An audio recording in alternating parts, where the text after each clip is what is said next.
नमस्कार. कोण कोणाचा जोर कोणाचा या विशेष कार्यक्रमामध्ये तुमचं स्वागत आहे. पर्यटक हे किल्ले सिंधुदुर्ग असेल, रॉक गार्डन असेल, आपले चिवला बीच, दांडी बीच त्या ठिकाणी पर्यटन भेट देतात. योजना या पालकमंत्री नितेश राणे यांनी आपल्या खात्यामार्फत सुरू केलेल्या आहे. त्याचा फायदा निश्चितच भाजपला होऊ शकतो. नगर परिषदेत वैभव नाईक विरुद्ध पुन्हा एकदा निलेश राणे आम्ही सामने येणार आहेत. बंडखोरीची भीती ही सर्वच पक्षांना आहे आणि भाजप यांच्यातच स्पर्धा लागलेली आहे. उभाटाचा या ठिकाणी काय ठाव ठिकाण दिसत नाही. जोर कोणाचा मालवणात हे लवकरच आपल्याला कळणार आहे, कारण घोडं मैदान अगदी जवळ आले. पुन्हा एकदा दत्ता सामंत आणि भाजपमध्ये हे सामना रंगणार आहे. गंभीर आजार असतील तर त्यांना एकतर जिल्हा रुग्णालयात पाठवलं येते आणि जिल्हा रुग्णालयातून पुढे गोव्यात हलवलं तर हीच परिस्थिती जिल्ह्यात समस्या आहेत, त्याच मालवणात आहे. त्यामुळे जिल्ह्यात सर्वत्रच आहे. ग्रामस्थांची इच्छा नसेल तर सिवल प्रकल्प होणार नाही, कारण राणेंचा पराभव या निमित्ताने झालेला आपल्याला पाहिला, सगळ्यांनी पाहिला. या सगळ्या निवडणुकीच्या माध्यमातून सुद्धा मालवणवासियांची पण तीच अपेक्षा आहे की हा बदल आता तरी घडला पाहिजे. आता जरी सोबळावर लढले तर नितेश राणे यांच्या म्हणण्यानुसार भविष्यात एकत्र सुद्धा येऊ शकतो. शिवसेना आणि भाजपची हवा ही मोठ्या पद्धतीनं पाहायला मिळते आणि दोघांमध्येच संघर्ष मोठ्या प्रमाणात होताना पाहायला मिळतो. नमस्कार. कोण कोणाचा जोर कोणाचा या विशेष कार्यक्रमामध्ये तुमचं स्वागत आहे. या कार्यक्रमाच्या माध्यमातून आमचे चीफ रिपोर्टर कृष्णा ढोलम यांनी जिल्ह्यातल्या सगळ्या मतदारसंघांचा आढावा घेतला. तिथली नगरपंचायत असेल, जिल्हा परिषद असेल, पंचायत समिती असतील किंवा स्थानिक राजकारणाचा सर्व आढावा ते घेत असताना ते ज्या होमपिचवरनं येतात ते मालवण हे खरं चर्चेचं ठिकाण आहे. कारण या मालवणमधनं स्वतः माजी मुख्यमंत्री खासदार नारायण राणे यांचं ते होमपिच आहे. तिथे शिवसेनेचे आमदार निलेश राणे सध्या विद्यमान आमदार आहेत. त्याचबरोबर महाविकास आघाडीची पण ताकद तिकडे आहे. भाजपचे प्रदेशाध्यक्ष रवींद्रजी चव्हाण असतील, त्याचबरोबर पालकमंत्री नितेश राणे असतील, ही सगळी मंडळी सुद्धा मालवणशी कनेक्टेड आहेत. मालवणमध्ये त्यांचंही लक्ष आहे. त्यामुळे जिल्ह्यातला सगळ्यात महत्त्वाचा आणि चर्चेचा जो तालुका ठरतोय तो मालवण आहे. आणि या मालवणवरच बोलण्यासाठी आपल्यासोबत आमचे चीफ रिपोर्टर कृष्णा ढोलम आहेत. कृष्णाजी, मी जसं म्हटलं की जिल्ह्यातले सगळे मतदारसंघ तुम्ही फिरताय, आढावा घेताय, पण मालवणात खरी मजा आहे किंवा मालवणात खरी चुरस आहे. कारण ही सगळी नेते मंडळी आहेत ती मालवणला बिलॉंग करतात किंवा मालवणमधनंही येतात. त्यामुळे नगर परिषद असेल, पंचायत समिती असेल, जिल्हा परिषद असतील, ह्या सगळ्यावरच आपण आता टप्प्याटप्प्यात बोलू किंवा तिथला विकास असेल किंवा इतर गोष्टी असतील. कारण काही प्रमाणात विकास होतोय, काही प्रमाणात तिथे विकास होणं अपेक्षित आहे. या सगळ्याचाच आपण आज त्यावर चर्चा करू. पण सुरुवात मी मालवणचं जे हृदय म्हटलं जातं ते शहर आहे आणि पर्यटक तिथे बऱ्याच प्रमाणात येतात, कारण पर्यटन राजधानी आपल्या जिल्ह्याची मालवण आहे. त्यामुळे सुरुवात आपण नगर परिषदेच्या माध्यमातून करू. तिथे महिला राज यावेळी दिसतंय, आरक्षण तसं पडलेलं आहे. काय परिणाम होईल या सगळ्याचा मालवण नगर परिषदेवर आणि मालवण शहरवासीय जे आहेत ते कोणाच्या बाजूने राहतील? कारण शिवसेनेची ताकद आहे, भाजपची पण ताकद आहे, महाविकास आघाडी म्हणजे उद्धव बाळासाहेब ठाकरे असतील, तिथे माजी आमदार वैभव नाईक यांचं पण प्राबल्य आहे. हे सगळंच बघता शहर कोणाच्या बाजूने राहील? नक्कीच आपण बघितलं तर मालवण नगर परिषदेचं आरक्षण हे ओबीसी महिला म्हणून आरक्षित झालेलं आहे. अनेक पुरुष या नगराध्यक्षपदासाठी इच्छुक होते, त्या फिल्डिंग लावून होते. त्या पार्श्वभूमीवर अनेक मोर्चे बांधणी सुरू होती. मात्र आरक्षणामुळे अनेक इच्छुकांची होती ती या निमित्ताने विकेट पडलेली आहे. आम्ही आता ओबीसी महिला झाल्याने पुन्हा एकदा नवीन चेहरे हे नगराध्यक्षपदासाठी समोर येऊ शकतात किंवा येणार आहेत. अनेक नावं या निमित्ताने चर्चेत आलेली आहेत. त्यामध्ये शिल्पा खोत असतील, जे अनेक वर्ष मालवण शहरामध्ये काम सुरू आहे त्यांचं. शहरासह तालुक्यातही त्यांनी अनेक संकल्पना या निमित्ताने राबवलेल्या आपण पाहिलेल्या आहेत. ढोलपथक पण महिलांचं त्यांचं होतं. नारळ लढवणे महिलांची संकल्पना ही सर्वात प्रथम ही शिल्पा खोत यांची ही संकल्पना होती. आणि त्यानंतर आता सरसकट नारळी पौर्णिमेनिमित्त सर्वच ठिकाणी ही नारळी पौर्णिमा या निमित्त महिलांची नारळ लढवणे स्पर्धा ही आयोजित केली जातात. सर्वच पक्ष या निमित्ताने ही स्पर्धा आयोजित केली जाते. आता त्यानंतर आता स्नेहा आचरेकर पण आहेत, जी माजी नगराध्यक्ष सुदेश आचरेकर यांच्या पत्नी आहेत. त्या पण या ओबीसीमधून इच्छुक आहेत आणि त्या भाजपकडून इच्छुक आहेत. शिल्पा खोतसुद्धा भाजपकडून इच्छुक आहेत. नुकताच त्यांनी यतीन खोत यांनी भाजपमध्ये प्रवेश केलेला होता. मात्र शिल्पा खोत यांनी भाजपमध्ये प्रवेश केलेला नाही. शिवसेना माजी नगराध्यक्ष सुदेश आचरेकर असतील, यांची पत्नी स्नेहा आचरेकर या नगरसेविकासुद्धा राहिलेल्या आहेत. त्या अनुभवीसुद्धा आहेत, एका नगरसेविका म्हणून काम केलेलं आहे. त्याशिवाय शहरात सुदेश आचरेकर यांचा सुद्धा होल्ड आहे. त्यामुळे त्यांनीसुद्धा आपली इच्छुक आहेत असं पक्षाकडे कळवलेलं आहे. ती शिवसेना शिंदे गटाकडे आपण स्मृती कांदळगावकर आहेत, त्यासुद्धा या निमित्ताने इच्छुक आहेत. आणि महेश कांदळगावकर यांच्या त्या पत्नी आहेत, माजी नगराध्यक्ष महेश कांदळगावकर सध्या शिवसेनेचे जिल्हा समन्वयक आहेत. त्यामुळे तीसुद्धा या निमित्ताने नगराध्यक्षपदासाठी इच्छुक आहेत. आणि त्यासुद्धा अनुभव त्यांच्या मागे आहे, कारण महेश कांदळगावकर यांनी नगरपालिकेत सुद्धा काम केलेलं होतं. गेल्या वर्षी आपण बघितलं तर महेश कांदळगावकर हे म्हणजे राजकारणात कुठच्याच पक्षामध्ये किंवा काही नव्हते. गेली 2017ची जी निवडणूक झाली त्यामध्ये नगराध्यक्ष म्हणून त्यांचं चर्चेत नाव येईल वगैरे काय असं होतं तिथे चर्चा नव्हती. दीपक पाटकर हे होते काँग्रेसचे त्यावेळी आणि सुदेश हात्रेकर काँग्रेसमध्ये होते. त्यावेळी काँग्रेसमध्ये कोणाला उमेदवारी द्यायची यावरूनच सध्या सुरू होतं. त्यामुळे आणि अचानक दीपक पाटकर यांचं नाव समोर आलं आणि त्या चर्चेत त्यावेळी सुदेश हात्रेकर यांना अपक्ष नेमून निवडणूक लढवावी लागली आणि त्यांनी काँग्रेसकडून दीपक पाटकर यांचं नाव जाहीर झालं. आणि त्यावेळी अचानक मग पुन्हा एकदा महेश कांदळगावकर यांचं नाव पुन्हा काँग्रेसमध्ये चर्चेत होतं, परंतु दीपक पाटकर यांच्या नावावर शिक्कामोर्तब झाल्याने महेश कांदळगावकर यांना शिवसेना म्हणजे त्यावेळी शिवसेना एकत्र होती आणि त्या शिवसेनेतून शिवसेना भाजप युती होती. त्या शिवसेना भाजप युतीकडून महेश कांदळगावकर यांचं नाव उमेदवार म्हणून आलं आणि ते त्याच्यात निवडून सुद्धा आले. अशी त्यांचा तो पण अनुभव म्हणजे त्यामुळे या आताच्या निवडणुकीत काही होऊ शकतं. जसे महेश कांदळगावकर अचानक राजकारणात आले, राजकारणाशी काही संबंध नव्हता, ते राजकारणात आले आणि निवडून सुद्धा आले. तसं आता त्यांची पत्नी सुद्धा या निमित्ताने इच्छुक आहे आणि स्मृती कांदळगावकर आता महेश कांदळगावकरची पत्नी असल्यामुळे त्यांना सुद्धा प्रतिमा चांगली आहे, त्या सुद्धा इच्छुक आहेत. दुसऱ्या उभाटाकडून अजून कोणतेही नाव चर्चेत नाही आहे. उभाटासाठी नक्कीच अस्तित्वाची लढाई असणार आहे, कारण वैभव नाईक यांचा पराभव झालेला आहे आणि आमदार निलेश राणे म्हणून निलेश राणे इथून निवडून आलेले आहेत. त्यामुळे उभाटासाठी अस्तित्वाची लढाई असणार आहे. सध्या कोणत्याही प्रकारची हालचाल म्हणजे उघड काही पत्ते त्यांच्याकडून खुलले जात नाही. ऐनवेळी त्यांच्याकडूनही नवीन चेहऱ्याचं नाव येऊ शकतं. गार्गी ओरसकर या आहेत म्हणजे युवासेनेचे प्रमुख आहेत तिथले मंदार ओरसकर, त्यांच्याकडून ती गार्गी ओरसकर म्हणून आहेत, त्यासुद्धा येऊ शकतात. त्यांचं पण शहरात प्राबल्य आहे, बाजारपेठेत त्यांचं वास्तव्य असतं त्यामुळे आणि डॉक्टर आहेत त्यामुळे त्यांचं सुद्धा नाव कदाचित ऐनवेळी उभाटाकडून चर्चेत येऊ शकतं. निश्चित या सगळ्यात आपण बघितलं तर तुम्ही जे म्हणताय म्हणजे तिकडे प्रत्येकाचा एक ताकद आहे, प्रत्येकाची एक वेगळा मतदारसंघ आहे आणि प्राबल्य प्रत्येकाचं दिसतंय आणि शिवसेना भाजप यात खरी लढत होताना दिसणार. पण यात शहरवासियांच्या नेमक्या समस्या काय आहेत ज्या या निमित्तानं चर्चेला येतील किंवा गेल्या अनेक वर्षात त्या सोडवल्या गेलेल्या नाही आहेत, त्या नेमक्या चर्चा कोणत्या समस्या चर्चेत येताना दिसतील किंवा दुसरीकडे जर बघितलं तर विकासात्मक कामं सुद्धा तिथे होत असताना त्यावर कशा पद्धतीनं जे सत्ताधारी आहेत आता त्याच्यात भाजप आणि शिवसेना हे स्वबळावर लढतील अशी म्हणजे संपूर्ण चित्र झालेलंच आहे. तर त्याचा परिणाम काय होईल सगळ्या एकंदरीत या निवडणुकीत? आता बघितलं तर महायुती व्हावी यासाठी शिवसेना आग्रही होती म्हणजे निलेश राणे आग्रही होते असं त्यांनी स्वतःहून बोललेले आहेत. मात्र इकडे भाजपने स्वबळाचीच भूमिका घेतल्यामुळे या मालवणात स्वबळावरच निवडणुका लढवल्या जातील असं निलेश राणेंनी सुद्धा जाहीर केलेलं आहे. त्यामुळे आता स्वबळाच्या दिशेने निवडणुका झाल्या तर शिवसेना आणि भाजप यांच्यातच ही आमनेसामने येणार आहेत. महायुतीतील दोन घटक पक्ष आहेत तेच एकमेकांसमोर उभे ठाकले जाणार आहेत आणि त्याच्यातूनच ही स्पर्धा निर्माण होतं. अनेक पक्ष प्रवेश होते. हे गेल्या वेळी आपण बघितलं तर नारळी पौर्णिमेच्या अगोदर शिवसेनेने भाजपचे अनेक पदाधिकाऱ्यांना प्रवेश घेतले होते. त्यानंतर तो वाद मुख्यमंत्र्यांपर्यंत गेलेला होता. मग तोच आता पुन्हा ते नंतर हे प्रवेश थांबवले गेले आणि वरून पूर्ण आदेश आले. निलेश राणेंनी सुद्धा नारळी पौर्णिमेनिमित्त ते सगळं महायुतीचं पुन्हा असं काय वाद नाही किंवा एकत्र आपल्याला हे करायचं नातं तुटू देणार नाही असं त्यांनी सांगितलं होतं. त्यानंतर हे पुन्हा पक्षप्रवेश थांबले होते. मात्र आता अशी परिस्थिती होणार जशी सावंतवाडीत जशी परिस्थिती निर्माण झालेली आहे की भाजपचेच शिवसेनेमध्ये प्रवेश होत आहेत. त्यामुळे तशीच परिस्थिती पुन्हा मालवणात सुरू होण्याची शक्यता जास्त आहे आणि भाजपमधून कारण शेवटी दोघांचे पण पक्ष वाढवण्यासाठी ते स्वबळावर लढले जात आहेत. प्रत्येकाचे पक्ष वाढवण्यासाठी किंवा आपले उमेदवार निवडून येण्यासाठी हर तऱ्हेचे प्रयत्न सामदाम दंडभेद हे नक्कीच करणार आहेत आणि भाजपचे असतील किंवा सर्वच पक्षाचे जे पक्षप्रवेश आहेत जे शिवसेनेने थांबवलेले होते किंवा हे दोघांमधून किंवा उभाटामध्ये पण प्रवेश किंवा उभाटा पण प्रवेश घेऊ शकतो.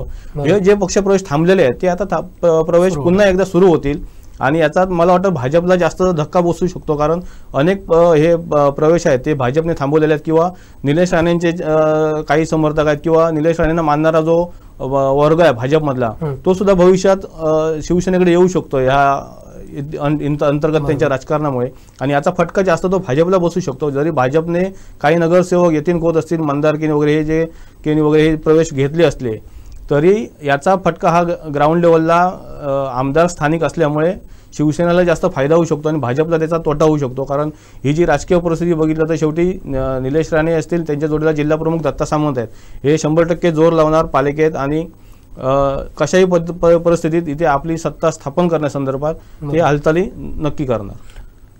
राहिला प्रश्न शहरातील समस्यांचा, तर मोकाट जनावरे, मोकाट गुरे हे या गंभीर समस्या आहे, मालवणवासियांसाठी डोकेदुखी ठरत आहेत. अनेक आंदोलने सुद्धा झाली की सामाजिक कार्यकर्ते आहेत त्यांनी सुद्धा या निमित्ताने उपोषणं केलेली होती. कमलाकर खोत नावाचे जे सामाजिक कार्यकर्त्यांनी सुद्धा उपोषणं केली होती, मात्र अद्यापही त्यावर तोडगा काढू शकले नाहीत. मोठ्या प्रमाणात कुत्र्यांचा कळप हा नाक्यानाक्यावर आपल्याला दिसतोय शहरात. ही मोठी समस्या आहे. लहान मुलांना सुद्धा चावा घेण्याचे प्रकार किंवा मोटरसायकलच्या मागे पाठलाग करण्याचे प्रकार हे मालवण शहरात झालेले आहेत. ही मोठी समस्या मोकाट गुरांमुळे अपघात झालेले आहेत शहरात. नुकतीच काही गायसुद्धा मृत झालेली एसटीच्या चाकाखाली मिळून. अशी अनेक हे मोठी ही मोकाट गुरांची समस्या ही मालवण शहरासाठी डोकेदुखी ठरत आहे. त्याशिवाय मालवणातील अनेक जे विकास कामांचे प्रश्न आहेत त्यामुळे भुयारी गटार योजना ही प्रलंबित आहे. भुयारी गटार प्रलंबित असल्यामुळे ती अनेक वर्ष रखडलेली आहे. त्याचा सुद्धा पुढे अजून काय झालेलं नाही आहे. नगरपालिकेची पर्यटन स्थळ रॉक गार्डन आहे ते अंधारात होतं. नुकतीच त्याच्यामुळे आता आवाज उठवले, शिल्पा खोत यांनी आवाज उठवला होता. त्यानंतर ती पुन्हा त्या ठिकाणी पुन्हा प्रकाश झोत आलेला आहे. म्हणजे एकूणच बघितलं तर नगरपालिकेची शहरातली जी पर्यटन स्थळं आहेत त्याच्यावर सुद्धा दुर्लक्ष होताना एकंदरीत दिसतोय. मोठी संख्येने पर्यटक हे देश विदेशातील लाखो पर्यटक हे दरवर्षी मालवणात येत असतात. मात्र त्या निमित्ताने तशा सुविधा या पर्यटकांना दिल्या जात नाही. किंवा आपण शौचालय बघितली शहरातली तर त्यांच्यात सुद्धा त्याच्यात साफसफाई केली नसते, स्वच्छता नसते. तो एक मोठा प्रश्न आहे. शहर सर्वत्र दुर्गंधी पसरली जाते. पर्यटक सुद्धा जाताना विचार करून जातो. त्याच्यानंतर त्यामुळे अशा मोठ्या समस्या या शहरात आहेत. रस्त्यांची तर दयनीय अवस्था झालेली आहे शहरातील. सध्या पावसाळा असल्यामुळे कदाचित रस्ते करत नसतील, पण मोठ्या प्रमाणात जे महत्त्वाचे जे रस्ते आहेत, मुख्य रस्ते आहेत त्याच्यावर खड्डे पडलेले आहेत आणि अक्षरशः धुळीचे साम्राज्य या निमित्ताने आपल्याला पाहायला मिळते. निश्चितच म्हणजे संपूर्ण जिल्ह्यात ज्या समस्या आपण बघतोय त्याच मालवणात सुद्धा आपल्याला काही प्रमाणात पाहायला मिळतात. पर्यटनाचा विषय आपण पुढे पुन्हा घेऊच, पण पंचायत समितीचा जो विषय आहे तो आपण पुन्हा एकदा इथे घेतोय. म्हणजे मगाशी जसं मी म्हटलं की या कार्यकर्त्यांच्या निवडणुका आहेत आणि निलेश राणेंनी दावा केलाय, म्हणजे 32 जिल्हा परिषद सदस्य जे आहेत त्याच्यावर त्यांनी दावा करताना मालवणवर सगळाच दावा त्यांनी केला. कारण स्थानिक आमदार म्हणून ते तिथे कार्यरत असताना त्यावर त्यांनी प्रामुख्यानं तो केलेला दिसतो. त्यावर कसं होईल, कारण पंचायत समिती असेल किंवा जिल्हा परिषद असेल त्याच्यावर आपण बोलण्यापूर्वीच महिला राज हा पंचायत समितीत सुद्धा आहे. जसं नगर परिषदेवर येणार आहे तसं पंचायत समितीत, तर तिथे काय चित्र असेल आणि पंचायत समितीमध्ये कसं राजकारण असेल? मालवण पंचायत समिती ही अनेक वर्ष ही नारायण राणेंच्याच नेतृत्वाखाली सत्ता तिथे स्थापन झालेली आहे. गेल्या वेळेचा अपवाद म्हणजे फक्त नगर परिषदेचा होता. नगर परिषदेत त्यांनी पुन्हा नगर परिषदेत जरा येतो. नगर परिषदेत गेल्यावेळी शिवसेना भाजप ज्यावेळी एकत्र होती त्यावेळी शिवसेना भाजपची त्या ठिकाणी सत्ता आलेली होती आणि त्यानंतर ज्या काही राजकीय घडामोडी घडल्या, नारायण राणे भाजपमध्ये गेले, शिवाय राज्यात सुद्धा राजकीय घडामोडी घडल्या, त्यामध्ये शिवसेनेत फूट पडली, शिंदेगड वेगळा झाला आणि आता तीच परिस्थिती. त्याच्यामुळे पुन्हा एकदा ती आता ताब्यात घेण्यासाठी शिवसेना आणि भाजप यांच्यातच स्पर्धा लागलेली आहे. उभाटाचा या ठिकाणी काय ठाव ठिकाण दिसत नाही सध्या तरी, जोर नाही किंवा तशी काय व्यूहरचना अंतर्गत सुरू असेल त्यांची, पण पडद्यासमोर काही हालचाली दिसत नाही किंवा पत्रकार परिषदांमधून काही वातावरण होताना दिसत नाही. जसं सावंतवाडीत जे काही सुरू आहे राजकीय वातावरण, तसं मालवणमध्ये तसं काही वातावरण राजकीय वातावरण तापलेलं नाही आहे अद्याप तरी. मतदार यादी निश्चित होणे आणि हे सगळे प्रकार सुरू असल्यामुळे सर्व थंड आहेत. मात्र स्वबळाच्या इशाऱ्यानंतर हे मालवणात शिवसेना आणि भाजप यांच्यातच खरा सामना रंगणार आहे. त्यामुळे या निवडणुकीकडे साऱ्यांचं लक्ष आहे. मालवण नगर परिषदेचा आपण जर विचार केला तर 10 नगरसेवक, 10 प्रभागातून 20 नगरसेवक निवडून येणार आहेत आणि 1 नगराध्यक्ष आणि 10 महिला त्या निमित्ताने नगरसेविका असणार आहेत. महिलांना सुद्धा या निमित्ताने नगराध्यक्षसहित 10 महिला नगरसेविका होणार आहेत.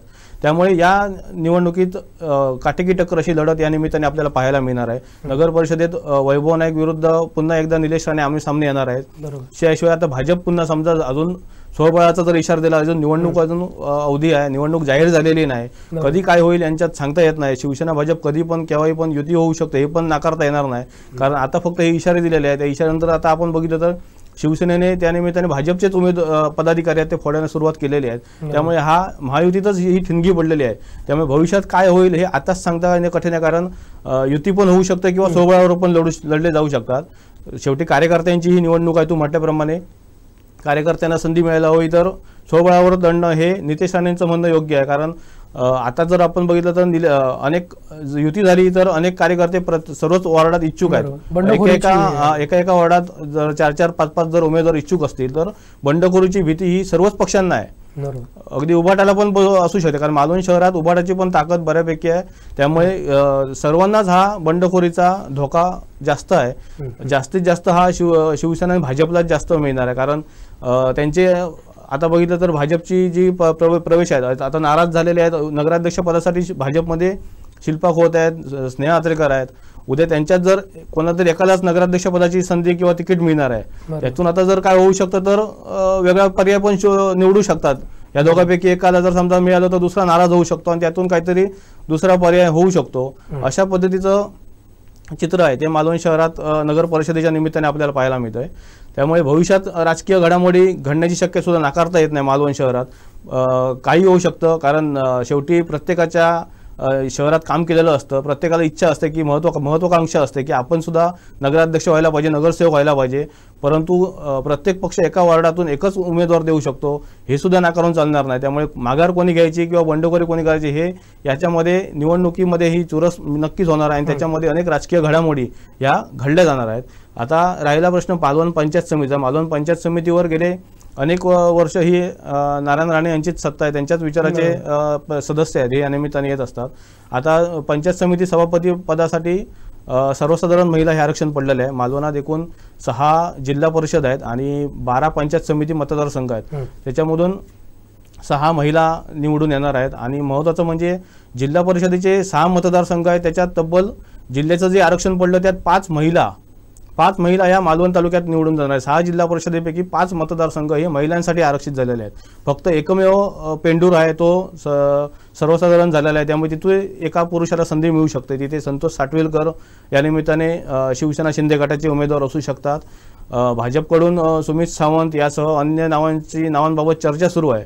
त्यामुळे जिल्हा मालवण तालुक्यात तसं बघायला गेलं तर महिलांची संख्या ही महिला लोकप्रतिनिधी जास्त येणार आहे. जिल्हा परिषदेत 6 पैकी मालवण तालुक्यातील 5 महिला येणार आहेत. नगर परिषदेत नगराध्यक्ष 1 महिला येणार आहेत. शिवाय 10 महिला नगरसेविका होणार आहेत. तसा पंचायत समितीत सुद्धा 6 महिलांना या ठिकाणी संधी मिळणार आहे. एकूण महिला लोकप्रतिनिधी होण्याची संख्या मोठी आहे. निश्चित. जिल्हा परिषदेवर आपण येऊ, कारण जिल्हा परिषदचे आरक्षण जे पडलंय ते सर्वसाधारण आहे अध्यक्षपदासाठीचं.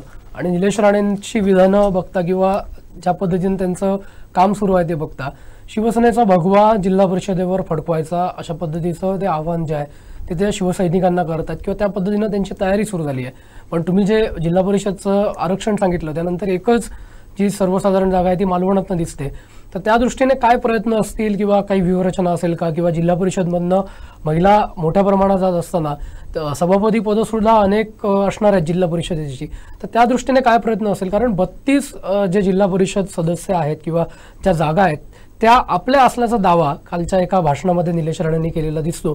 त्या दृष्टीने कसं व्यूहरचना असेल, काय प्रयत्न असतील? आणि जिल्हा परिषदेमधनं सर्वसाधारण एकच जागा असल्यामुळे तिकडे वेगळं काही चित्र बघायला मिळेल का आणखी?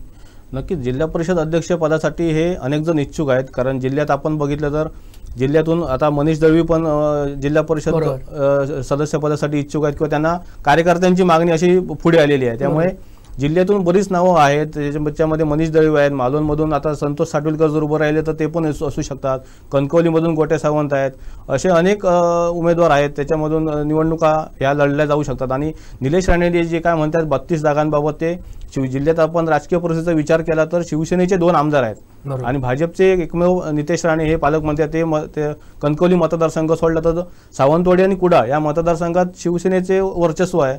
त्यामुळे कदाचित त्या जागा दोन्ही मतदारसंघातील हिशोब घालून त्यांनी 32 जागांची मागणी केली असू शकते.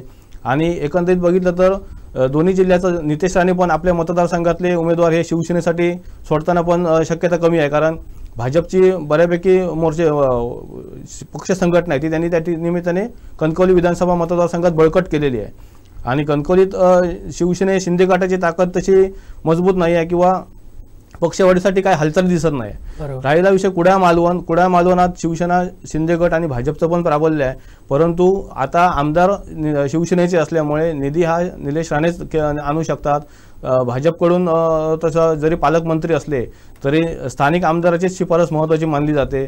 त्यामुळे निलेश राणे आमदार असल्यामुळे आणि इकडे सावंतवाडीत दीपक केसरकर आमदार असल्यामुळे दोन्ही तालुक्यातील दोन्ही मतदारसंघातील मतांची आणि बेरजेचं हे गणित आहे। त्यामुळे 32 जागांची मागणी त्यांनी केलेली असावी। अजून तरी 32 जागांवर हे आहे, म्हणजे स्वबळावरची जरी भाषा केली जात असली तरी भविष्यात काही होऊ शकतं हे पण त्यांनी सूचक सांगितलेलं आहे की आम्हाला मिळाल्या तर 32 जागा, असा एक प्रकारचा मेसेज हा महायुतीत दिलेला आहे त्यांनी। त्यामुळे भविष्यात महायुती झाली तर त्यांची मागणी 32 जागांची असू शकते निश्चित। या निमित्त मगाशी तुम्ही ज्यांचं नाव घेतलं ते शिवसेनेचे जिल्हा प्रमुख दत्ता सामंत यांची भूमिका तिथे निर्णायक असणार आहे। ती शिवसेनेच्या माध्यमातून बघितली तर भाजपकडनं पण अनेक चेहरे आहेत, स्वतः पालकमंत्री तिथे लक्ष घालतील, स्वतः भाजपचे प्रदेशाध्यक्ष रवींद्र चव्हाण हे सुद्धा मालवणमधनंच येतात, त्यामुळे त्यांचंही तिथे लक्ष असेलच। पण उभाटा किंवा महाविकास आघाडीकडनं वैभव नाईकांशिवाय अन्य चेहरा तसा तिथे दिसत नाही, ते तिथे लक्ष घालतील। त्यामुळे दत्ता सामंत आणि वैभव नाईक यांचा कसा तिथे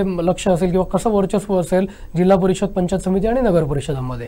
नक्कीच दत्ता सामंत हे निलेश राणे जेव्हा उमेदवार जाहीर झाले शिवसेनेतून तेव्हापासूनच शिंदे गटात प्रवेश केला, त्यानंतर जिल्हा प्रमुख झाले। त्यानंतर पक्षप्रवेशाचा धडाका हा आपण बघितला तर कुडाळ मालवण तालुक्यात त्यांनी मोठ्या प्रमाणात घेतला।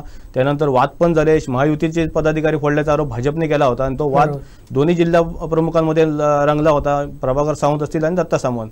त्यामुळे भाजप शिवसेनेतील हा वाद मुख्यमंत्र्यांपर्यंत गेला होता, प्रदेशाध्यक्ष रवींद्र चव्हाण यांच्यापर्यंत गेला होता। प्रदेशाध्यक्ष हे मालवण पेंडूरचे सुपुत्र आहेत, त्यामुळे ते सुद्धा या जिल्ह्यातील राजकारणावर लक्ष ठेवून आहेत। अनेक पक्षप्रवेश त्यांनी घेतले जिल्ह्यातले, आपण बघितलं तर विशाल परबांचा प्रवेश त्यांनी घेतला।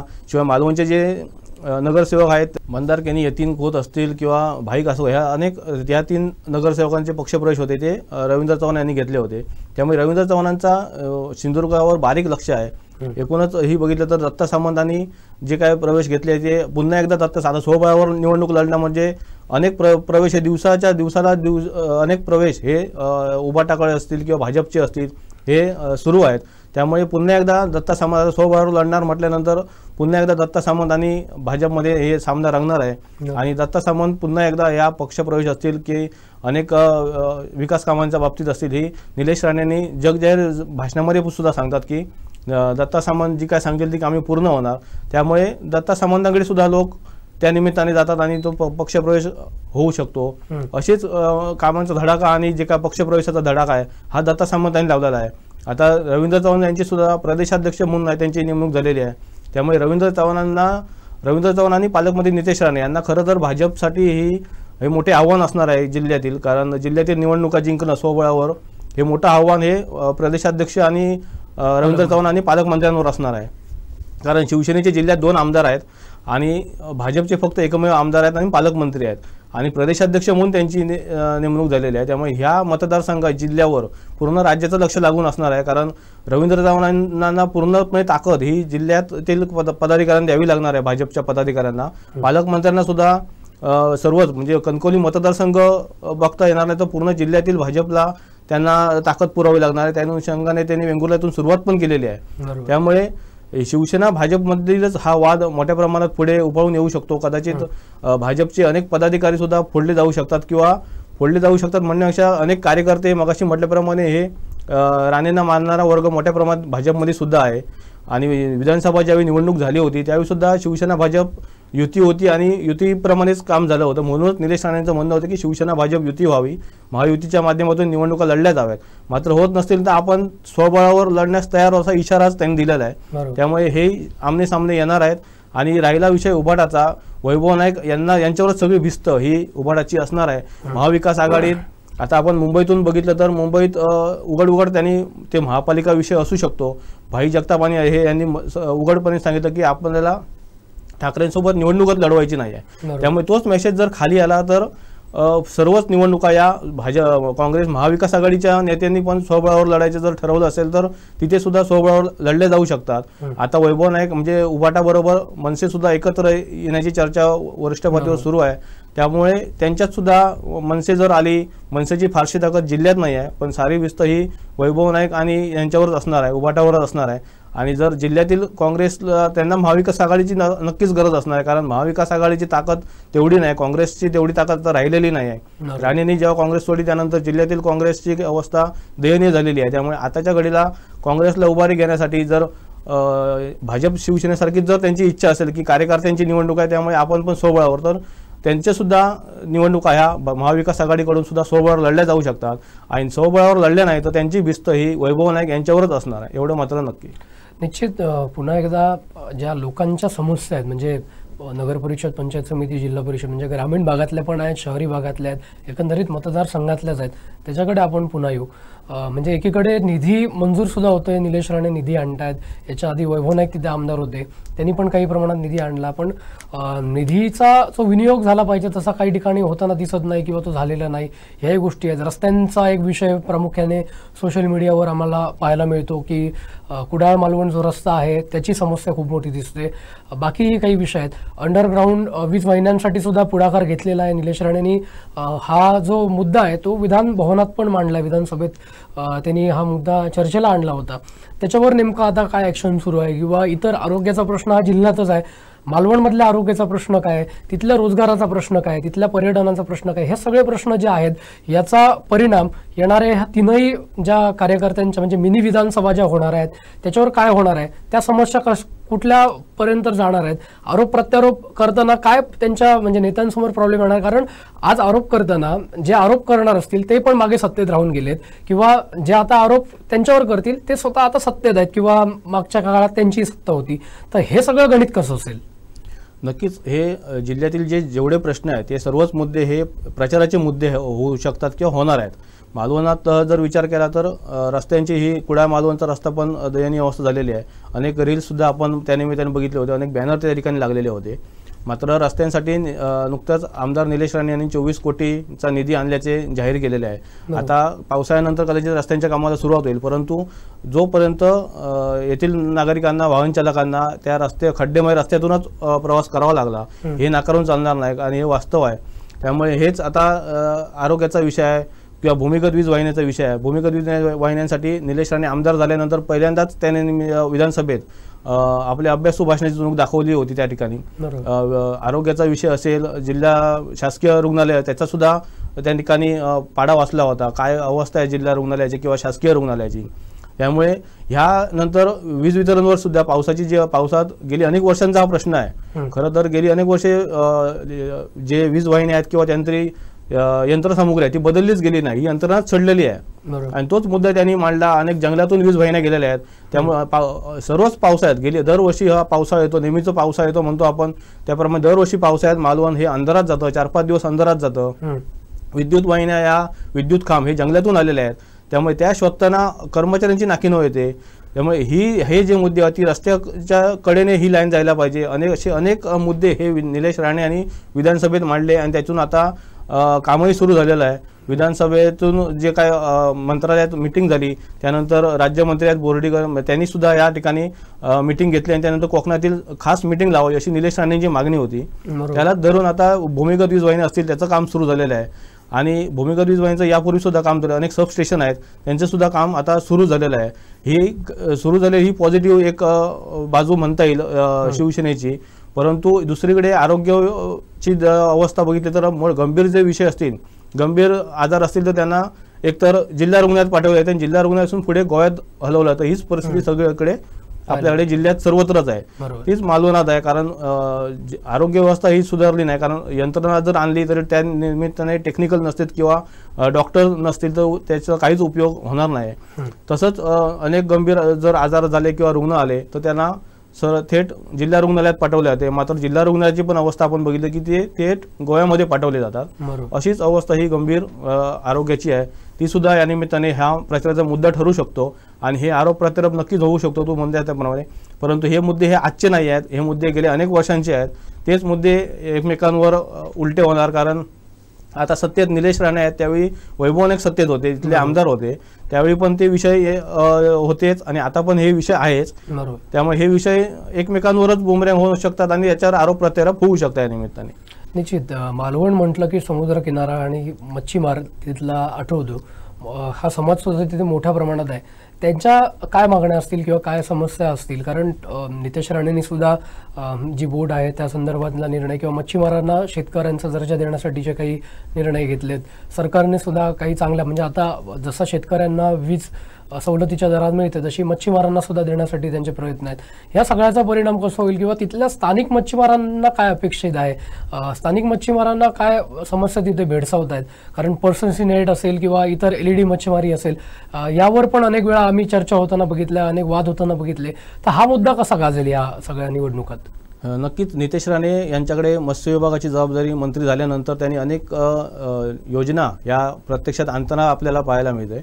परंतु हे त्याच्यामध्ये मच्छीमारांचीच मागणी होती की मच्छीमारांना कृषीचा दर्जा मिळाला जावा, म्हणजे कृषी जी शेतकऱ्यांना नुकसान मिळते, नुकसान भरपाई मिळली जाते, तीच तशाच पद्धतीची जी योजना असतील किंवा स्कीम असतील त्या मच्छीमारांना सुद्धा मिळायला पाहिजे। त्यानंतर हा निर्णय मंत्रिमंडळातून मंजूर झाला आणि आता त्यांना मच्छीमारांना सुद्धा कृषीचा दर्जा प्राप्त झालेला आहे। या अनेक किंवा LEDच्या मगाशी म्हटल्याप्रमाणे LED मासेमारी असतील यांचा सुद्धा त्याच्यावर पण कारवाईसाठी नितेश राणे यांनी वरिष्ठ स्तरावरून अधिकाऱ्यांना सूचना दिलेल्या आहेत। कारवाई सुरू आहे, मात्र ही कारवाई तशी म्हणावी तशी दिसत नाही, कारण अनेक जे LED लाईट टॉलर आहेत, आपण किनारपट्टीवर कुठेही बघितलं तर मोठ्या प्रमाणात धुडगूस हा LED टॉलरचा दिसत आहे। गेली अनेक वर्षांचा हा सुद्धा गेली अनेक वर्षांचा प्रश्न आहे, तो पण काय आजचा नाही आहे किंवा कालच आलेला अशातला विषय नाही, गेली अनेक वर्षांचा हा सुद्धा प्रश्न आहे। पारंपरिक मच्छीमार आणि अनधिकृत पर्सनेट असेल किंवा LED आता नवीन आलेली LED फिशिंग याच्यावर अनेक वाद सुरू आहेत, आंदोलने सुरू आहेत, मात्र हा प्रश्न मिटू शकत नाही, कारण समुद्रात एवढ्या यंत्रणा, ही शासनाची यंत्रणा ही कमकुवत ठरते त्यांच्या पुढे। त्यांचे LED टॉलर असतात, म्हणजे हायस्पीड टॉलर असतात, ते लोखंडी असतात, त्यांच्यासमोर यांचं शासनाची बोट जाऊ शकत नाही, गस्ती नौका तिथपर्यंत जाऊ शकत नाही। त्यासाठी गस्ती नौका प्रॉपर पाहिजे, त्यांना कारवाईसाठी तरच ते कारवाई करू शकतात मत्स्य अधिकारी, आणि त्यांच्यासोबत पोलीस बंदोबस्त सुद्धा महत्त्वाचा आहे,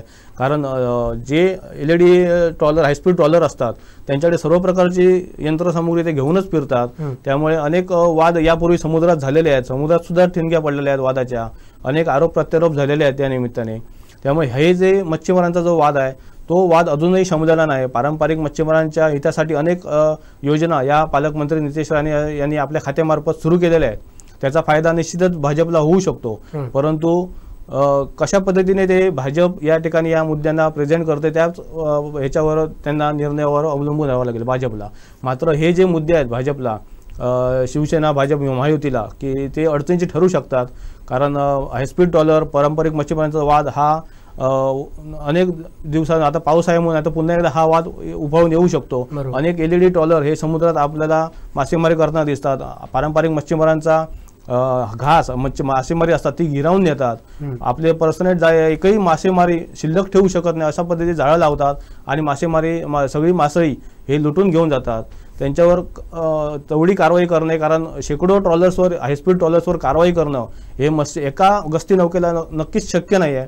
त्यासाठी एकदाच शासनाने ठरवलं तर अनेक गस्ती नौका उतरून 1-2 दिवस मोठ्या प्रमाणात कारवाई ही मत्स्य विभागाला करावी लागेल, त्यानंतर हा वाद थांबू शकतो किंवा काही प्रमाणात आळा बसू शकेल। आता आपण नुकतंच बघितलं तर अनेक परराज्यातील नौका आहेत त्या देवगड बंदरात आश्रयाला आलेल्या होत्या। कालच्या ज्या वादळामध्ये अनेक गस्ती नौका या वादळासाठी आश्रयाला आलेल्या आपण देवगड बंदरात पाहिलेल्या होत्या। त्यामुळे त्यातूनच दिसतं की अनेक नौका, अनधिकृत नौका किंवा परराज्यातील नौका या कोकण किनारपट्टीवर धुडगूस घालतात किंवा मासे लुटून नेतात। त्यामुळे हा वाद नक्कीच इलेक्शनला पुन्हा एकदा आताच्या निवडणुकीला हा प्रश्न उभा राहू शकतो। निश्चित जिल्ह्याची पर्यटन राजधानी म्हणून मालवणकडे बघितलं जातं, आणि तुम्ही जसं मगाशी म्हटलं की लाखो पर्यटक हे पर्यटनाच्या या हंगामामध्ये मालवणमध्ये येतात, तिथे स्थिरावतात, त्याचाच फायदा तिथल्या लोकांना होतो। पण म्हणावं तसं पर्यटन तिथे बहरताना दिसत नाहीये। छत्रपती शिवाजी महाराजांचं स्मारक सुद्धा तिथे उभं राहिलं आहे, तोही विषय मागच्या काळात आपण पाहिला की पुतळा सुद्धा तिथे पडलेला, पुन्हा एकदा नवीन पुतळ्याची स्थापना तिथे करण्यात आली, हे विषय तिथे महत्त्वाचे ठरताना दिसत आहेत। मूळ मुद्दा जो आहे तो सीवर्ल्डचा सुद्धा अनेक वर्ष गाजतोय की सीवर्ल्ड प्रकल्प विरोधाला विरोध झाला आणि तो गेला, नाहीतर अजून मोठ्या प्रमाणात पर्यटक हे मालवणमध्ये आले असते, तर असे काही पर्यटनाचे मुद्दे तिथे दिसत आहेत. त्यावर काय सांगाल? ते कुठले मुद्दे चर्चेला येतील किंवा काय होणं अपेक्षित आहे? मालवणच्या व्यापाऱ्यांना, मालवणच्या नागरिकांना, मालवणमधल्या रहिवाशांना काय वाटतं की कुठले पर्यटन प्रकल्प हे प्रामुख्याने मालवणात झाले पाहिजे? मालवण ही जिल्ह्याची पर्यटन राजधानी आहे. लाखो पर्यटक हे किल्ले सिंधुदुर्ग असेल, रॉक गार्डन असेल, आपले चिवला बीच, दांडी बीच, त्याशिवाय रॉक गार्डन असेल आणि धार्मिक स्थळं आहेत त्या ठिकाणी, अंगणवाडी असेल, कांदळगाव, आचऱ्याचा रामेश्वर असेल, अशी अनेक ठिकाणी या ठिकाणी पर्यटन भेट देतात. मात्र पर्यटकांसाठी आता सध्याच्या घडीला बघितलं तर आपण घराघरात हॉटेल झालेले आहेत, रिसॉर्ट झालेले आहेत. आपापल्या पद्धतीने सर्वच व्यावसायिकांनी असतील, मालवणमध्ये पर्यटन व्यावसायिक आहेत, त्यांनी स्वतःच्याच पायावर उभं राहण्याचा आता निर्णय घेतला. त्यानुसार वॉटर स्पोर्ट असतील, स्कुबा डायव्हिंग असतील, हे स्वतःच निर्माण केलेले आहेत आणि म्हणजे व्यवसाय त्या निमित्ताने निर्माण झाले. रोजगाराच्या संधी ह्या पर्यटकांमुळे निर्माण झालेला आहे. त्यामुळे मोठा आता राहिला प्रकल्पाचा विषय, तर प्रकल्प सिवल प्रकल्पाला त्यावेळी विरोध झाला. आता सिवल प्रकल्प व्हावा अशी सर्वांची इच्छा आहे, परंतु तेथील नागरिकांची इच्छा, ग्रामस्थांची इच्छा महत्त्वाची आहे. ग्रामस्थांची इच्छा नसेल तर सिवल प्रकल्प होणार नाही, कारण त्यावेळी याच प्रकल्पाचं मोठं नुकसान हे राणेंना सहन करावं लागलं. त्यावेळी राणेंचा पराभव या निमित्ताने झालेला आपल्याला सगळ्यांनी पाहिला. त्यामुळे आताच्या घडीला निलेश राणे तेवढं धाडस करतील असं वाटत नाही, कारण जोपर्यंत जनतेचाच पाठिंबा मिळत नसेल प्रकल्पाला, तर त्या प्रकल्पाला रेटून प्रकल्प करणे हे करतील अशी शक्यता कमी दिसते. त्यामुळे हा प्रकल्प व्हावा असं संपूर्ण जिल्ह्याला वाटते, परंतु तेथील ग्रामस्थ आहेत, वांगणी तोंडवळी येथील ग्रामस्थ, त्या ग्रामस्थांना जर हा प्रकल्प नको असेल तर हा प्रकल्प होणार नाही. कमी जागेत किंवा काय होत असेल तर त्यांची बोलणी किंवा एक प्रशासनाने असेल किंवा ग्रामपंचायत असेल त्यांची किंवा नागरिकांनी तिथून एक पाऊल पुढे कोणीतरी टाकणं गरजेचं आहे, तरच या प्रकल्पाबाबत पुन्हा होऊ शकेल, प्रकल्पाबाबत बोलणी तरी होऊ शकतील. नाहीतर अन्यथा हा प्रकल्प पुन्हा गेल्याच जमा आहे. त्यामुळे तर जो प्रकल्प झाला असता तर आज मोठ्या प्रमाणात जो बेरोजगारीचा प्रश्न आहे तो मिटला असता, रोजगाराच्या मोठ्या संधी उपलब्ध झाल्या असत्या. महाराष्ट्राचं म्हणजे सिंधुदुर्गच नव्हे तर कोकणाचं चित्र या निमित्ताने या प्रकल्पामुळे पलटणार असतं. त्यामुळे हा प्रकल्प होणे आवश्यक होतं, परंतु आता ग्रामस्थांवरच हा प्रकल्पाची जी काय मदार आहे ती ग्रामस्थांवरच असणार आहे. ग्रामस्थांना याबाबत भूमिका घ्यावी लागेल. जर कमी जागेत हवं असेल तर तशी चर्चा शासनाशी करावं लागेल किंवा लोकप्रतिनिधींशी करावं लागेल, तरच या प्रकल्पाला चालना मिळू शकेल. असे अनेक मुद्दे या बेरोजगारीचे आहेत, परंतु पर्यटनातून अनेक व्यावसायिक हे या निमित्ताने तयार होताना सुद्धा आपण पाहिलेले आहेत. फक्त सिवल प्रकल्प झाला असता तर या इतर व्यावसायिकांना त्याचा अजून फायदा झाला असता. आता आपल्याकडे चिपी विमानतळ झालेलं आहे, मात्र विमानसेवा सुरू नसल्यामुळे अनेक पर्यटक हे येतातच, परंतु विमानतळ मोठ्या युद्धपातळीवर सुरू झालं असतं किंवा इथे मुंबई, पुणे इतर वाहतूक सुरू झाली असती तर त्याचा फायदा निश्चितच, त्याचा जास्त फायदा मालवणला झाला असता. कारण मालवणपासूनच ते जवळ आहे. जरी वेंगुर्ल्यात असलं तरी मालवणपासून 8 ते 10 किलोमीटर आहे. त्यामुळे मालवणला त्याचा फायदा जास्त झाला असता. आणि व्यापारी महासंघ आहे त्यांनी सुद्धा या निमित्ताने प्रयत्न आपण करताना बघितलेले आहे. अनेक बेंगलोर असेल, हैदराबाद असेल, आता पुणे असेल, अशी अनेक फ्लाईट ही सुविधा सुरू झालेल्या आहेत. मात्र मुंबई असेल आणि त्याचं इतर दिल्ली वगैरे हे जर सुरू झालं असतं तर त्याचा निश्चितच बाहेरून फायदा आपले मोपा जवळ झाल्यामुळे मोपातून येतातच, परंतु चिपी झालं असतं तर त्याचा फायदा नक्कीच मालवण शहराला झाला असता, मालवण तालुक्याला आला होता. तोच फायदा देवगडला पण झाला असता बाजूला, कारण देवगडला पण कुणकेश्वर साईडला वगैरे पर्यटक हे जातच असतात. त्यामुळे देवगड वासियांना सुद्धा याचा फायदा नक्कीच झाला असता. निश्चित मालवणचा आपण विषय घेतोय चर्चेत, आणि नारायण राणेंचं जर नाव घेतलं नाही तर ती चर्चा अपुरी राहील असं म्हणावं लागेल. कारण मालवण म्हणजे नारायण राणे असं चित्र गेली अनेक दशकं सिंधुदुर्ग जिल्ह्यात दिसतं, आणि सिंधुदुर्ग जिल्ह्यात पण त्यांचं प्राबल्य आहे. स्वतः ते आता विद्यमान खासदार आहेत भाजपचे, त्यांची भूमिका पण तिथे खूप महत्त्वाची असणार आहे. तिथले ते सुपुत्र सुद्धा आहेत. त्यामुळे त्यांच्यावर पण बोलत असताना जसं म्हटलं की तुमच्या बोलण्यातनंही लक्षात येतं की प्रमुख जी लढत होताना दिसेल जिल्ह्यात म्हणा किंवा मालवणात म्हणा, ती शिवसेना आणि भाजपमध्येच होताना दिसेल. त्यात प्रामुख्याने निलेश राणेंवर संपूर्ण शिवसेनेची भिस्त आहे. पालकमंत्री निलेश राणेंनी भाजपची भिस्त स्वतः आपल्या हाती घेतलेली आहे. रवींद्र चव्हाणांची पण प्रदेशाध्यक्ष म्हणून त्यांना साथ आहे.